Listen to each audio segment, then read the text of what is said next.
राधे राधे दोस्तों।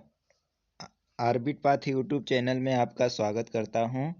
जैसा कि हम लोग पढ़ रहे हैं भारतीय इतिहास के जो वन लाइनर क्वेश्चन बनने वाले हैं, तो हम लोग टॉपिक वाइज सबको क्लियर करते जा रहे हैं। पहला टॉपिक हमने पढ़ा था सिंधु सभ्यता, ठीक है, और दूसरा वैदिक सभ्यता, तीसरा महाजनपद, चौथा बौद्ध धर्म एवं जैन धर्म, पांचवा मौर्य साम्राज्य, उसके बाद मौर्योत्तर काल, उसके बाद संगम काल। आज हम लोग जो पढ़ने वाले हैं, आज हम लोग पढ़ेंगे गुप्त काल। क्या पढ़ेंगे? गुप्त काल। तो गुप्त काल जो है, गुप्त काल कब से कब तक माना जाता है दोस्तों? 319 ईसा पूर्व से कब तक माना जाता है? 319 ईसा पूर्व से 540 ईसा पूर्व तक क्या माना जाता है? गुप्त काल। क्या माना जाता है दोस्तों? गुप्त काल। तो गुप्त काल कब से माना जाता है, याद रखना। तो गुप्त काल कब से कब माना जाता है? 319 ईसा पूर्व से 540 ईसा पूर्व, ठीक है। तो इसके पीछे का कहानी देख लेते हैं कि गुप्त काल आखिर में कहाँ से आया। गुप्त काल के पीछे मतलब गुप्त काल ऐसे ही टपक तो गया नहीं।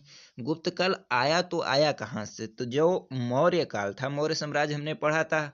मौर्य साम्राज्य की स्थापना किसने किया था? चंद्रगुप्त मौर्य। और जो उसमें सबसे प्रतापी शासक हुआ, अशोक हुआ। तो अशोक के बाद क्या हुआ कि मौर्य साम्राज्य में अशोक के बाद कोई योग्य शासक नहीं रह गया। तो कोई योग्य शासक नहीं रह गया तो क्या हुआ कि विदेशी आक्रमणकारी भारत में आने लगे, ठीक है, और उनको एक अवसर की तरह भारत में प्रवेश करने को दिखने लगा। तो उसके बाद क्या हुआ कि 4 विदेशी आक्रमण हुए। ऐसे तो बहुत छोटे छोटे हुए, लेकिन महत्वपूर्ण जो हुए 4 हुए। तो कौन कौन 4 हुए उसको भी देख लेते हैं। इसका एक ट्रिक है। क्या ट्रिक है? ISPK। तो चारों कौन कौन थे?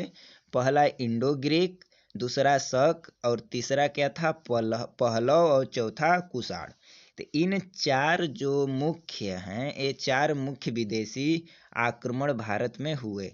तो जो कुषाण वंश है, इनके बाद गुप्त का जो कुषाण मौर्योत्तर काल के बाद ये 4 आक्रमण हुए। पहला इंडो ग्रीक, दूसरा शक, तीसरा पहलव और चौथा कुषाण। तो जो कुषाण वंश था, कुषाण वंश का जो शासक था, कुषाण वंश का अंतिम शासक को हराकर, ठीक है, अंतिम शासक को हराकर इसी एक कुषाण वंश है ना, इसी के सामंतों ने किसका स्थापना किया? तो गुप्त काल का। तो इसके पीछे कहानी यही थी। तो किसका स्थापना, गुप्त काल का स्थापना कैसे हुआ, कब हुआ? आपको मालूम हो गया। कौन किया? कुषाण वंश के सामंतों ने किसकी स्थापना की? गुप्त काल की, ठीक है। तो गुप्त काल को क्या माना जाता है? भारतीय इतिहास का स्वर्ण काल भी माना जाता है। गुप्त काल को क्या माना जाता है? भारतीय इतिहास का स्वर्ण काल। क्या माना जाता है? स्वर्ण काल।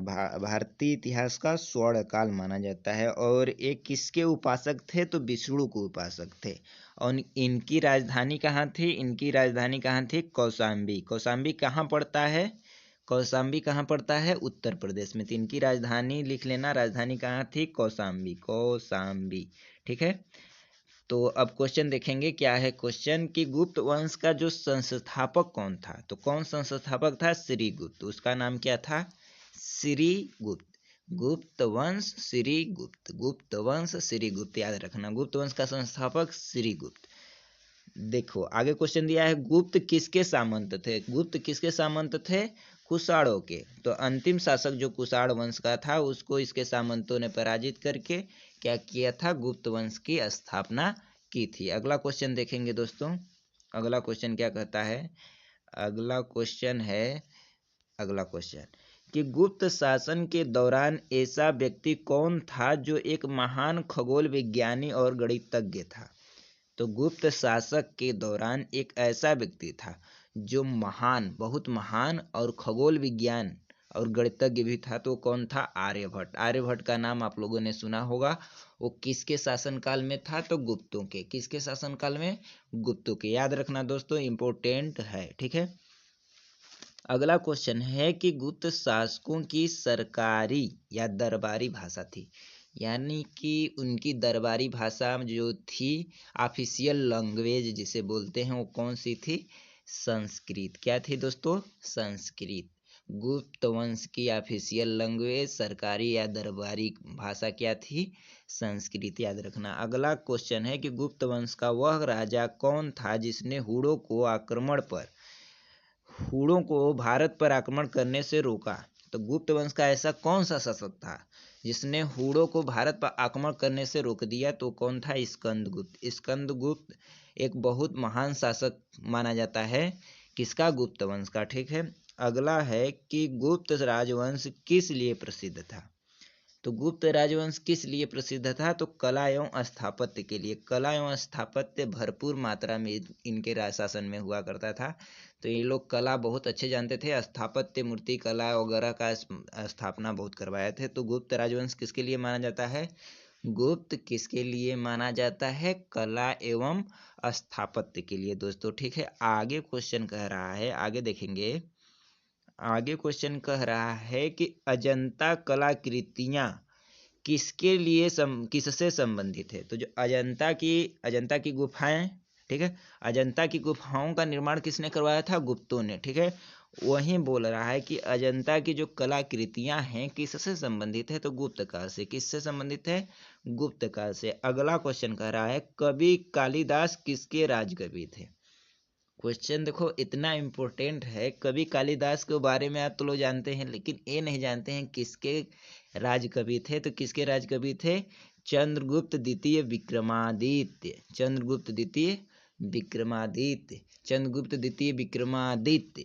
कवि कालिदास किसके राजकवि थे? चंद्रगुप्त द्वितीय विक्रमादित्य। आज से याद होना चाहिए, भूलना नहीं चाहिए। ठीक है। किसके?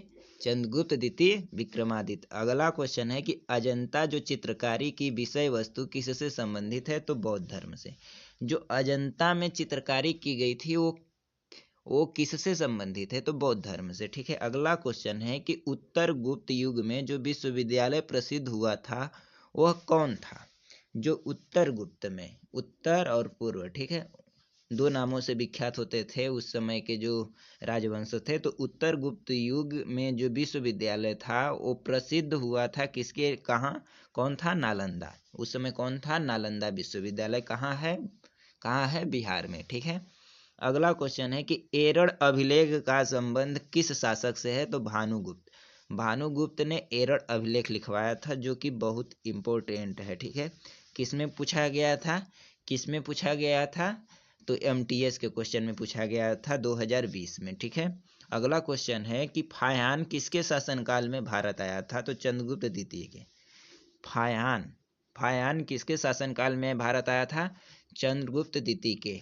और क्वेश्चन सुनो, हवेनसांग किसके शासनकाल में आया था? हर्षवर्धन। ह से हवेनसांग, ह से हर्षवर्धन। और कौन था?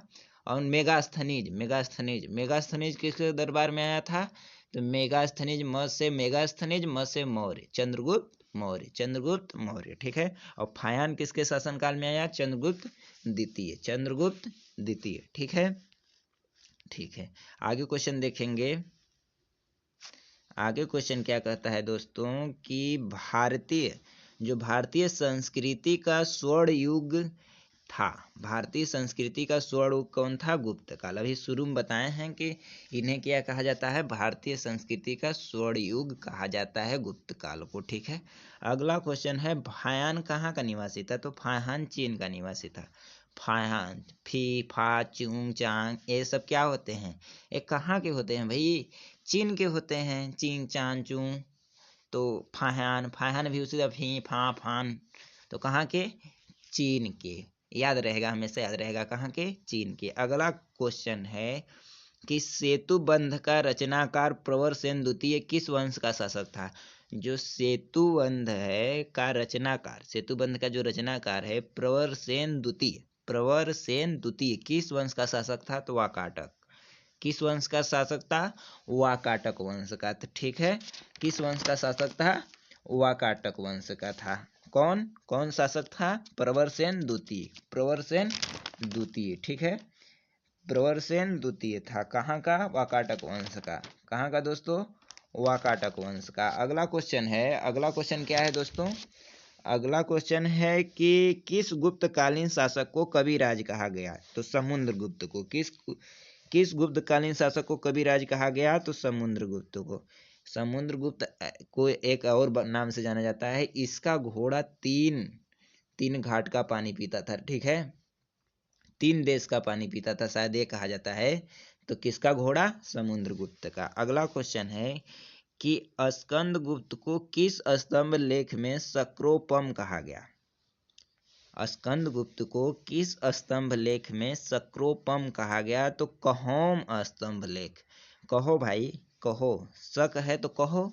सक्रोपम कहोम स्तंभ लेख। शक है तो कहो, शक है तो कहो। स्कंदगुप्त के किस स्तंभ लेख में सक्रोपम कहा गया? कहोम स्तंभ लेख। याद रहेगा, याद रहेगा दोस्तों, याद रहेगा, ठीक है। अगला क्वेश्चन है कि फाह्यान और हवेनसांग ने किनके राज्यों को देखा था? फाह्यान तो किसके राज्यों को देखा? चंद्रगुप्त विक्रमादित्य के। हवेनसांग हर्षवर्धन।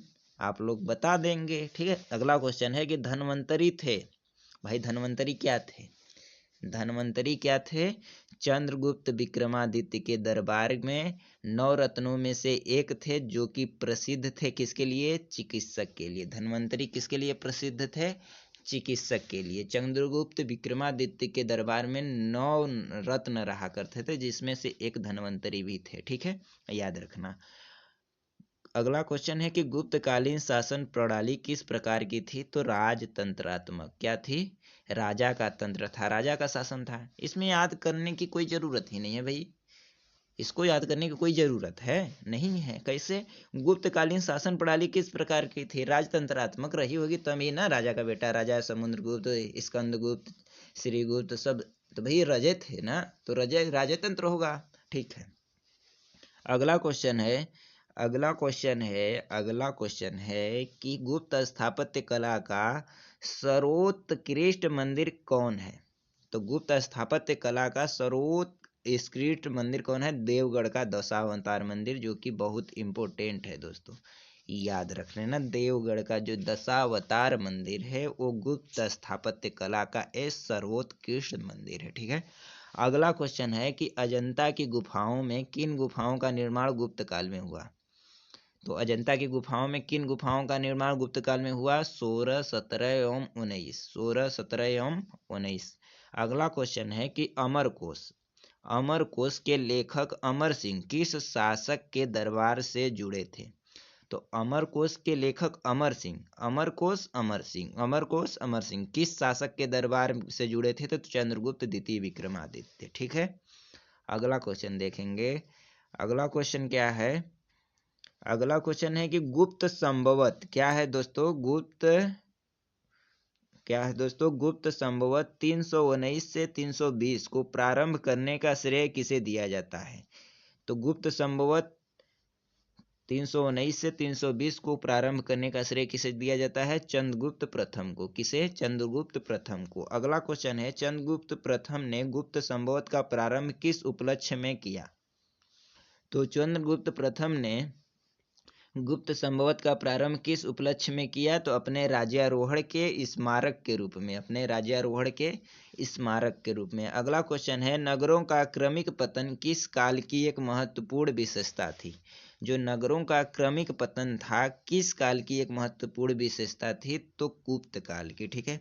इसमें क्या होता था दोस्तों कि नगरों का जो है क्रम रूप से क्या होने लगा? पतन होने लगा, ठीक है। किसमें? गुप्त काल में। तो वहीं उसमें क्या थी? विशेषता थी। वहीं विशेषता क्या थी भाई उन लोगों का? तो कह दो, कोई भी कुछ भी कह दो, ठीक है। आगे देखते हैं क्वेश्चन कि किस वंश के शासकों ने मंदिरों एवं ब्राह्मणों को सबसे अधिक ग्राम अनुदान में दिए थे? तो गुप्त वंश ने। गुप्त वंश ने बहुत दानी भी थे, मंदिरों एवं ब्राह्मणों को सबसे अधिक ग्राम अनुदान में दिए थे, ठीक है। अगला क्वेश्चन है कि दिल्ली के मेहरौली के कुब्बत उल इस्लाम मस्जिद के प्रांगण में स्थित प्रसिद्ध लौह स्तंभ किसकी स्मृति है? तो चंद्रगुप्त की। क्या क्वेश्चन घुमा दिया? सिंपल सा क्वेश्चन है कि दिल्ली के जो मेहरौली है के कुब्बत उल इस्लाम मस्जिद, मस्जिद का नाम क्या है? कुब्बत उल इस्लाम मस्जिद। तो प्रांगण मतलब उसके एरिया आंगन में, ठीक है।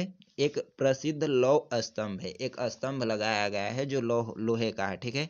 वो किसकी स्मृति है? तो चंद्रगुप्त द्वितीय की, अरे चंद्रगुप्त की, सॉरी चंद्रगुप्त की, ठीक है।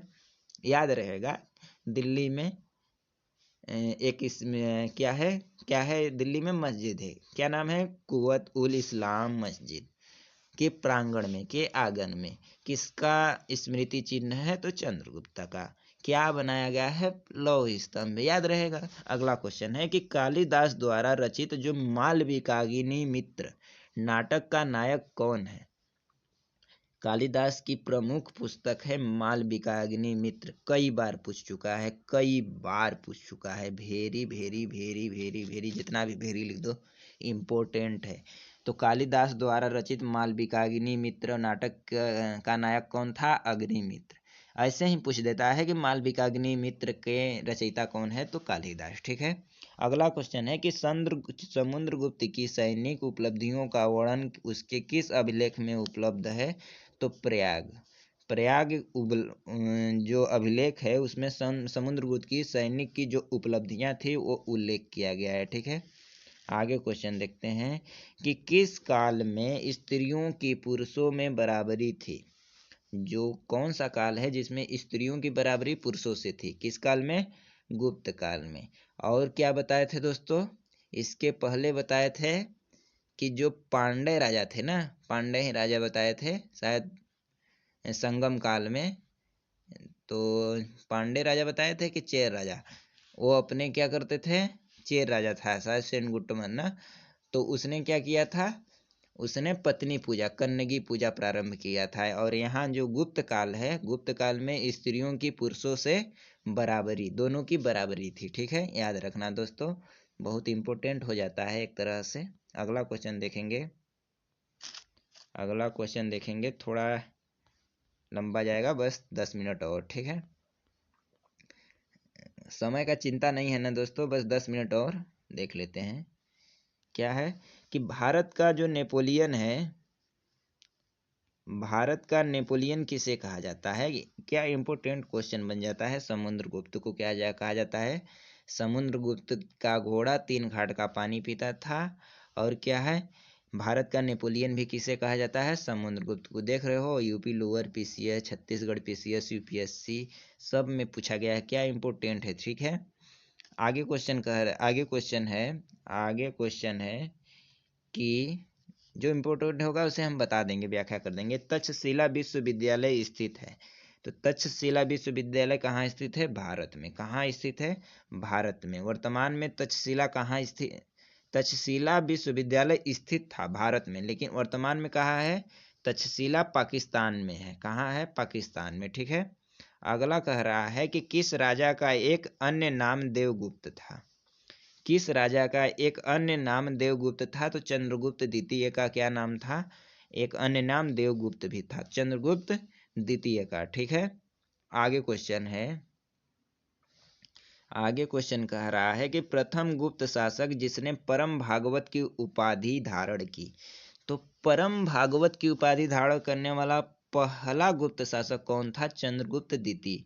इन्हें विक्रमादित्य भी कहा गया और इन्हें देवगुप्त भी कहा गया है। और परम भागवत की उपाधि याद रखना, विक्रमादित्य, देवगुप्त, परम भागवत की उपाधि कौन धारण किया था? चंद्रगुप्त द्वितीय। अगला क्वेश्चन है प्रयाग प्रशस्ति किसके सैन्य अभियान के बारे में जानकारी देता है? तो समुद्रगुप्त के। किसके बारे में? समुद्रगुप्त के बारे में। प्रयाग प्रशस्ति अभिलेख किसके बारे में जानकारी देता है? समुद्रगुप्त के। अगला क्वेश्चन है गुप्त सम्राट जिन्हें हुड़ों को पराजित किया था। ऐसा कौन सा गुप्त सम्राट था जिसने हुड़ों को पराजित किया था? तो वह स्कंदगुप्त। कौन था? स्कंदगुप्त। शक विजेता किसे कहा जाता है? हुड़ विजेता स्कंदगुप्त, शक विजेता चंद्रगुप्त द्वितीय। शक विजेता किसे कहा जाता है? चंद्रगुप्त द्वितीय को। गुप्त सम्राट हुड़ों को पराजित करने वाला स्कंदगुप्त। इसमें थोड़ा थोड़ा गुप्त है ना, थोड़ा कंफ्यूजन होगा। समुद्रगुप्त किसी को नहीं हराया था, याद रखना। स्कंदगुप्त हुड़ों को, ठीक है। चंद्रगुप्त द्वितीय शक विजेता चंद्रगुप्त द्वितीय, ठीक है।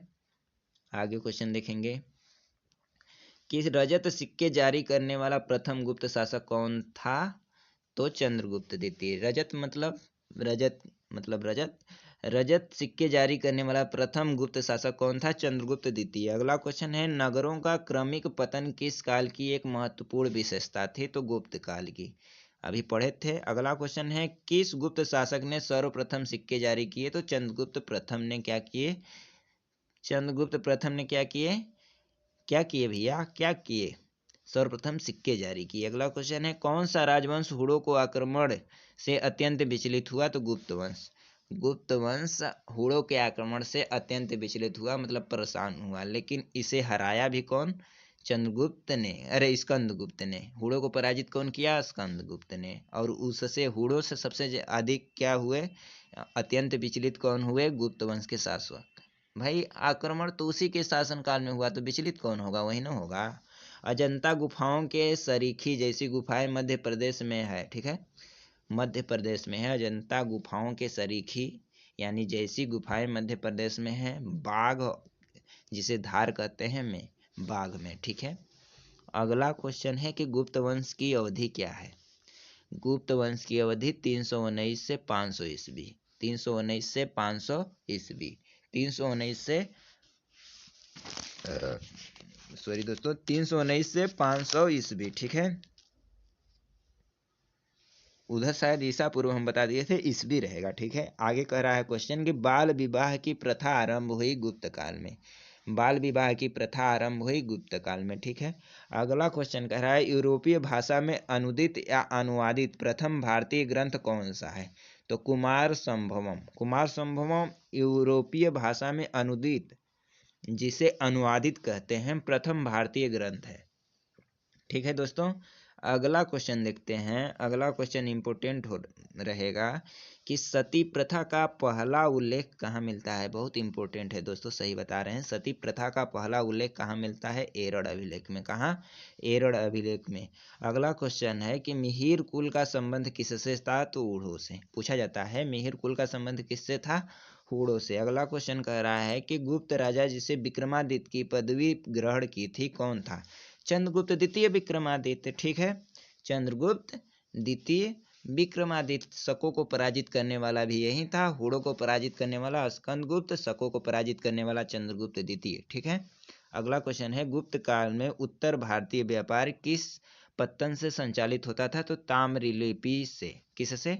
गुप्त काल में जो उत्तर भारतीय व्यापार थे किस पत्तन से संचालित होता था? तो ताम्रलिपि से, ठीक है। अगला क्वेश्चन देखेंगे। आगे क्वेश्चन क्या है कि गुप्त शासकों द्वारा जारी किए गए चांदी के सिक्के कहलाते थे, क्या कहलाते थे? रूपक। क्या कहलाते थे? रूपक। जो गुप्त काल में चांदी के सिक्के जारी किए जाते थे उसे क्या कहा जाता था? रूपक। अगला क्वेश्चन है, किस गुप्त शासक को नालंदा विश्वविद्यालय का संस्थापक माना जाता है? तो नालंदा विश्वविद्यालय किसके समकालीन था? गुप्तों के। तो उसका संस्थापक किसे माना जाता है? कुमारगुप्त प्रथम को। कुमारगुप्त प्रथम को, तो कुमारगुप्त को सीधे, ठीक है। अगला क्वेश्चन है कि पुंडवर्धन भुक्ति अवस्थित है, भुक्ति मतलब प्रांत, पुंडवर्धन भुक्ति अवस्थित है उत्तर बंगाल में। कहाँ है? उत्तर बंगाल में, ठीक है। पुंडवर्धन भुक्ति उत्तर बंगाल में। अगला क्वेश्चन है, वह प्रथम भारतीय विद्वान कौन था जिसने गणित को एक पृथक विषय के रूप में स्थापित किया? तो आर्यभट्टा। आर्यभट्ट किसके समकालीन थे? गुप्त वंश के। तो वह प्रथम भारतीय विद्वान, वो भी चंद्रगुप्त द्वितीय विक्रमादित्य के 9 रत्नों में से एक थे, ठीक है। क्या थे? एक थे, चिकित्सक थे। तो वह प्रथम भारतीय विद्वान कौन था जिसने गणित को एक पृथक विषय के रूप में स्थापित किया? तो आर्यभट्टा। आर्यभट्ट, भाई प्यार से करें, आर्यभट्टा। अगला क्वेश्चन है, तांबा का सिक्का जारी करने वाला पहला गुप्त शासक कौन था? तो तांबा का सिक्का जारी करने वाला पहला गुप्त शासक कौन था? रामगुप्त। भैया रामगुप्त को भूलियो जिन, राम से राम याद किलो, राम भगवान भैया तांबा का सिक्का पहले जारी कैले रहन, ठीक है दोस्तों। तो तांबा का सिक्का जारी करने वाला पहला गुप्त शासक कौन था? रामगुप्त। अगला क्वेश्चन है कि कालिदास की किस कृति की गिनती विश्व की 100 प्रसिद्ध साहित्यिक कृतियों में होती है? तो अभिज्ञान शाकुंतलम।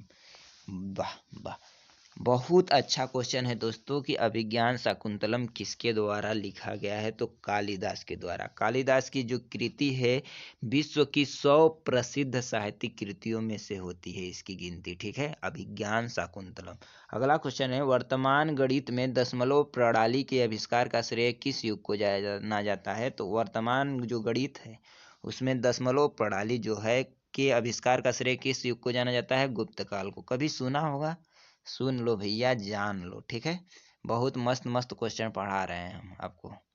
अगला क्वेश्चन है, अगला क्वेश्चन है कि गुप्त काल के सर्वाधिक लोकप्रिय देवता कौन थे। शुरू में बताए थे विष्णु उपासक थे गुप्त लोग, गुप्त वंश के शासक विष्णु उपासक थे। अगला क्वेश्चन है, मेहरौली जो दिल्ली में है स्थित लौह स्तंभ का निर्माण किस सदी में हुआ, तो चतुर्थ सदी। चतुर्थ सदी मतलब 400 ईस्वी में, ठीक है। अगला क्वेश्चन है, कुमार संभवम महाकाव्य किसने लिखा, तो कालिदास, बताए थे। अगला क्वेश्चन है, नालंदा विश्वविद्यालय का जो स्थापना का युग है किस युग में हुआ, तो गुप्त काल में, सब बता चुके हैं, ठीक है। अगला क्वेश्चन है, गुप्त युग में भू राजस्व की दर क्या थी, ये नहीं बताए हैं, ये नहीं बताए हैं। तो गुप्त युग में भू राजस्व की दर क्या थी, उपज का छठा भाग, उपज का छठा भाग मतलब 1/6, 1/6 उपज का छठा भाग, जिसे 1/6 कहते हैं। 6 भाग लगाया जाएगा जिसमें से एक भाग किसका, भू राजस्व दर थी, ठीक है। तो गुप्त युग में भू राजस्व की दर कितनी थी, उपज का छठा भाग, ठीक है। आगे कल पढ़ेंगे दोस्तों गुप्तोत्तर काल, जिसे पुष्यभूति वंश या वर्धन वंश, पुष्यभूति वंश या वर्धन वंश कहा जाता है। तो गुप्तोत्तर काल कल पढ़ेंगे, अगला टॉपिक होगा गुप्तोत्तर काल। और दोस्तों एक बात बतानी थी, अगर आपको पीडीएफ चाहिए ना तो इसमें डिस्क्रिप्शन में हम लिंक दे देते हैं टेलीग्राम का। तो टेलीग्राम पर हमारे लिंक से जाकर टेलीग्राम को सब्सक्राइब कर लेना, जाकर वहाँ जुड़ जाना टेलीग्राम चैनल पर, आर्बिट पाथ चैनल होगा, ठीक है। तो वहाँ से आपको इसका पीडीएफ मिल जाएगा। और एक और बात करनी थी कि अगर वीडियो दोस्तों आपको अच्छा लग रहा हो मेरा, तो लाइक कर देना यार, और सब्सक्राइब भी कर देना। Thank you.